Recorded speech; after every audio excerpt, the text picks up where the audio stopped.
ಅದು ಅವ್ರು ಮಾಡಿದಾರೋ, ಅವರು ಅವ್ರ ಕಂಟ್ರಿಯಿಂದ ಮಾಡಿದಾರೋ, ಅವ್ರು ಬೇರೆಯವರು ಟೆರರಿಸ್ಟ್ ಮಾಡಿದಾರೋ ಯಾರಿಗೂ ಗೊತ್ತಿಲ್ಲ. ಅದು ಯಾರು ಟೆರರಿಸ್ಟ್ ಮಾಡಿದಾರೋ ಅವ್ರು ಇಟ್ಕೊಂಡು ನಾವು ಅವ್ರಿಗೆ ಶಿಕ್ಷೆ ಕೊಡಲೇಬೇಕು. ಬಂದಿರೋ ವಿಷಯ ಏನಂದ್ರೆ ಹಿಂದೆ ಪಾಕಿಸ್ತಾನ ಇದೆ ಅಂದ್ಬಿಟ್ಟು ಪಾಕಿಸ್ತಾನ ಮೇಲೆ ಟಾರ್ಗೆಟ್ ಮಾಡಿದ್ದಾರೆ ಈಗ ಇಂಡಿಯಾ. ಹೌದೌದು, ಅದು ಸರಿನಾ ತಪ್ಪ? ಅದ್ ನೋಡ್ದೆ ಅದು ತಪ್ಪೇ ಕಾಣುತ್ತೆ ಸರ್. ನೋಡಿ, ನಮ್ಮ ಇಂಡಿಯಲ್ಲಿ ಇವಾಗ ನಮ್ಮ ಇಂಡಿಯಾನೇ ಯಾರೋ ಒಬ್ಬ ತಪ್ಪು ಮಾಡಿದಂದ್ರೆ ಫುಲ್ ನಾವು ಕಂಟ್ರಿಗೆ ನಾವು ಇದು ಮಾಡಕ್ಕೆ ಹೋಗ್ಬಾರ್ದು. ನನ್ನ ಒಬ್ಬ ತಪ್ಪು ಮಾಡಿದ ಅಂತ ನನ್ನ ಫ್ಯಾಮ್ಲಿಗೆಲ್ಲ ನಾವು ಹೋಗಿ ತೊಂದರೆ ಕೊಡೋದು ತಪ್ಪು. ಅದು ಕರೆಕ್ಟಾ?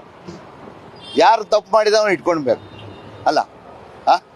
ಇವಾಗ ಪಾಕಿಸ್ತಾನ ತಪ್ಪು ಮಾಡಿದಾರ, ಅವು ನಾವು ಎಲ್ಲ ಎಂಕ್ವೈರಿ ಮಾಡಬೇಕು. ತಪ್ಪು ಮಾಡಿದ್ರೆ ನಾವು ಅವ್ರಿಗೆ ಶಿಕ್ಷೆ ಕೊಡಲೇಬೇಕು. ಅವಾಗ ಯಾರೋ ಬೇರೋ ಸೆಂಟ್ರಲ್ಲಿ ಬಂದು ಯಾರು ತಪ್ಪು ಮಾಡಿದಾರೋ ಅವ್ರಿಗೆ ನಾವು ಇಟ್ಕೊಂಡು ಅವ್ರಿಗೆ ಕೊಡಬೇಕು. ಇವಾಗ ಒಬ್ಬ ಫ್ಯಾಮ್ಲಿ ಫ್ಯಾಮ್ಲಿ ಒಬ್ಬ ತಪ್ಪು ಮಾಡಿದಂತೆ ನಾವು ಎಲ್ಲ ಫ್ಯಾಮ್ಲಿಗೆ ತಪ್ಪು ಮಾಡೋಕ್ಕಾಗಲ್ಲ.